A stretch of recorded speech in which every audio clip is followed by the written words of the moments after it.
2003 was a year of big changes. Yugoslavia became Serbia and Montenegro. Ford stopped producing its legendarily reliable 7.3-liter diesel engine, and the Concorde jet made its very last flight. But it was also a year that marked the start of a war. No, I don't mean that war.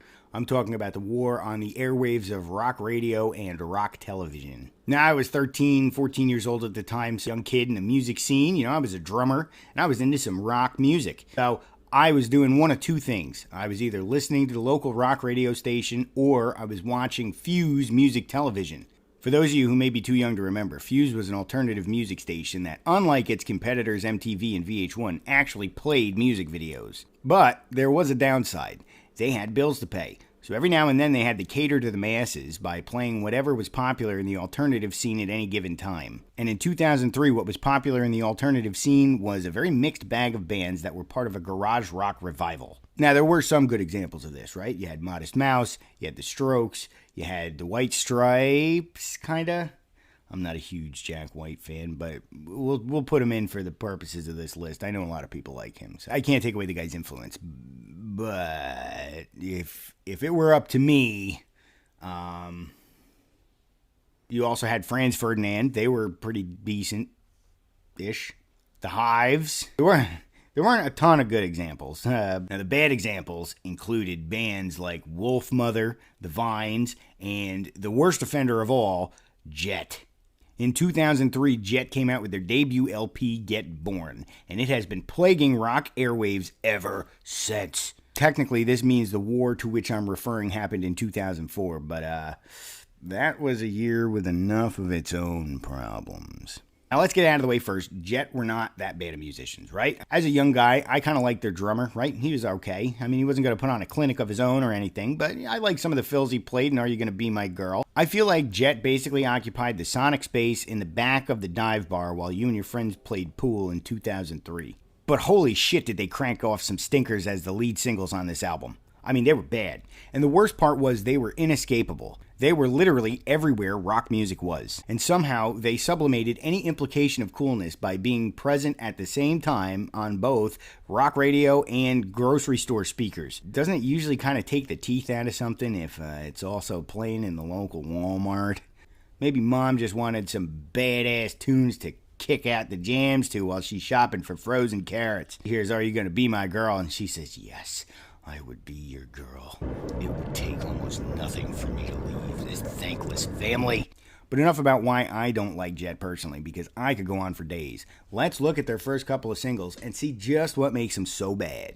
So we'll start with their first single, Are You Gonna Be My Girl? Ugh. 1, 2, 3, take my hand and come with me, because you look so fine that I really want to make you mine. So you're starting off right there with the Sesame Street flow. 1, 2, 3, come with me. I mean, that's really going to get the kids on your side. So I feel like that's a solid move. Good idea, Jet. 4, 5, 6, come on and get your kicks.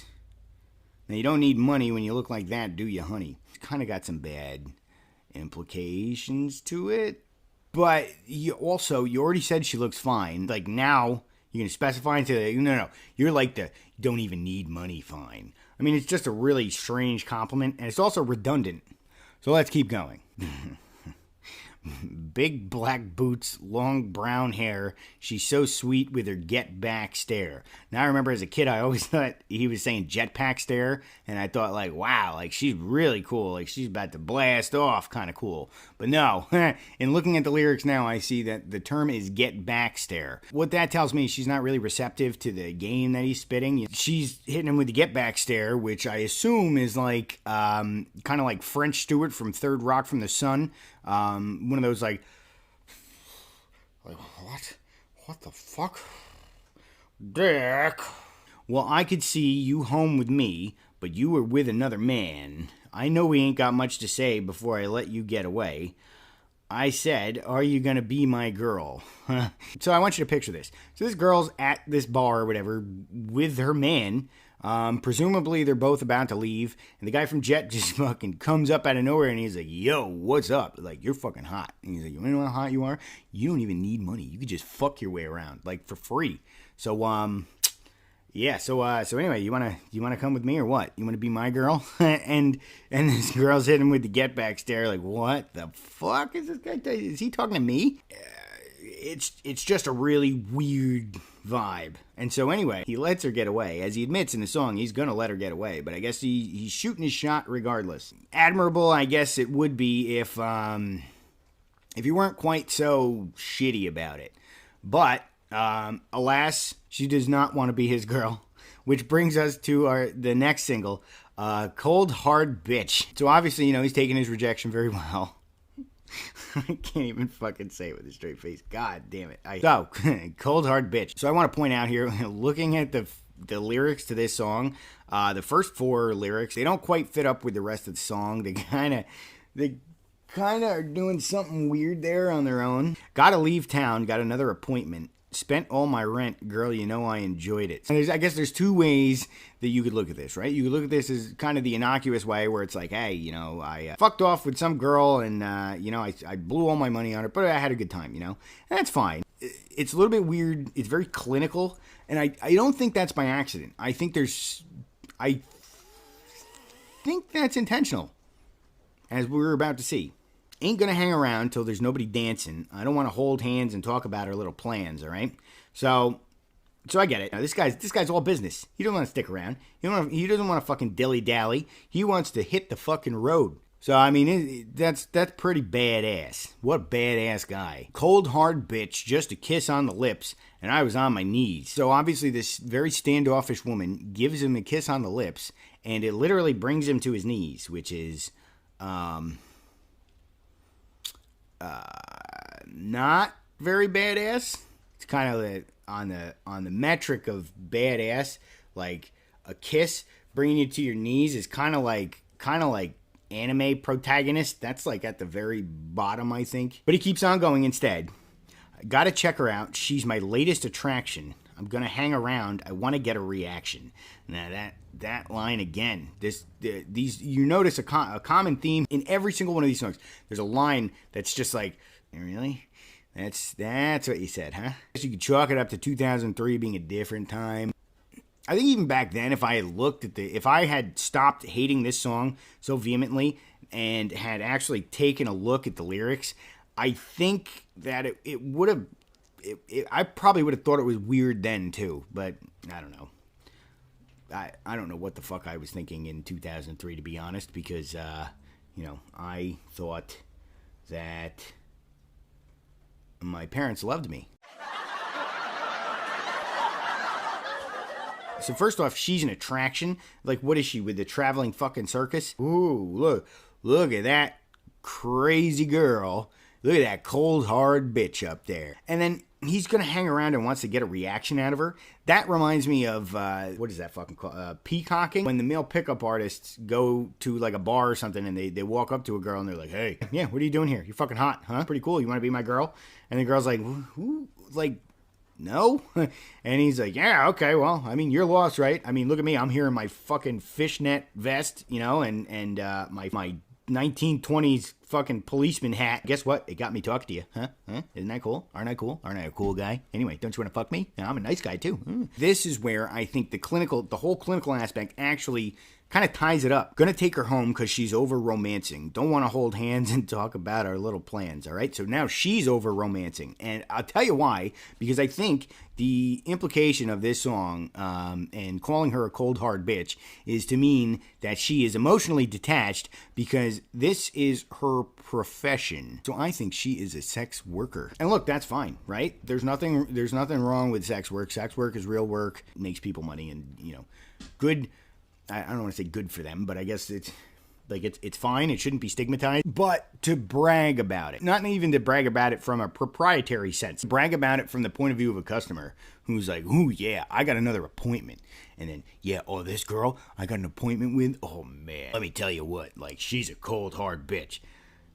Because, she doesn't want to be friends with me because she thinks I'm a fucking asshole, probably. And I am, which is why I can't get laid on my own and I got to see a hooker anyway. Now, let's be clear here. these guys weren't really channeling garage rock. I mean, they were trying to, but really they were a little more interested in mimicking the appearance of arrogance and swagger of 70s rock without any of the heart and soul that really gave it its character. It's like they heard that song All Night Long by that band Free, and they just said to themselves, like, yeah, let's do a whole fucking album of that. For the record, I think that song fucking sucks too.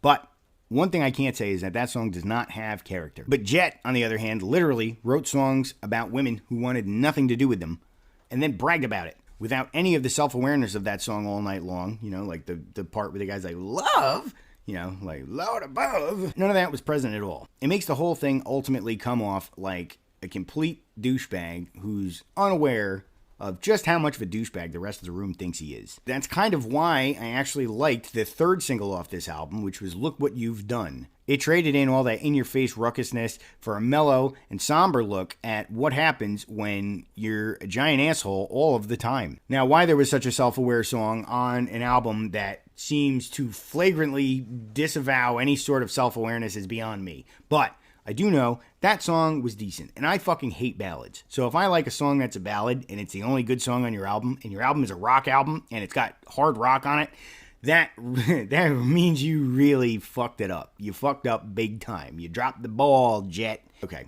so I think it's safe to say in 2003, the scene was a nightmare. But little did we know it would only get worse. Soon after that, in 2005, emo would kick off, and that would carry us just right fucking through to the end of the decade. And that too was omnipresent and sickening. 2003 was a year where old things came back to haunt us. They punched up through the dirt and shuffled blindly back into the realm of the living. And just like the zombies of dead relatives past, any sense of warmth and nostalgia that you get from seeing their face is quickly replaced with horror when you realize their absolutely terrible intentions. But I guess there were worse things that came back to haunt people than the revival of garage rock. Some megalomaniacal dictators were haunted by the nepotistic ghosts of regimes past, and that, similarly, did not turn out well for them. What I'm saying is, nobody was worth rooting for, really, and in the end, the only winners were the giant corporate interests that orchestrated the entire event in the first fucking place.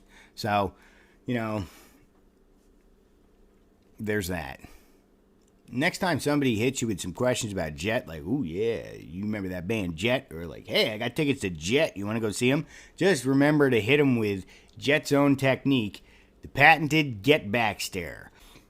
I don't like concerts. Well, that's going to do it for me today, but if you think that there's anything I missed about Jet, or there's anything I missed about this horrible garage rock revival scene, or maybe you don't think it was horrible at all, maybe you think it was pretty good, maybe Jet's your favorite fucking band and you just want to kill me.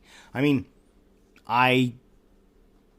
shoot me a PM and yeah, maybe we can work something out.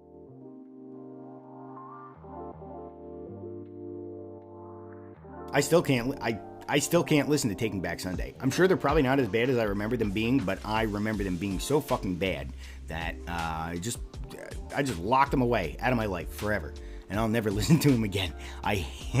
Oh God, I cannot stand emo. What else do you have? You had Hawthorne Heights, and you had fucking... I'll probably have to do another video on emo at some point, and you're going to notice I will have lost a lot of weight during that video because I will have been vomiting the entire time.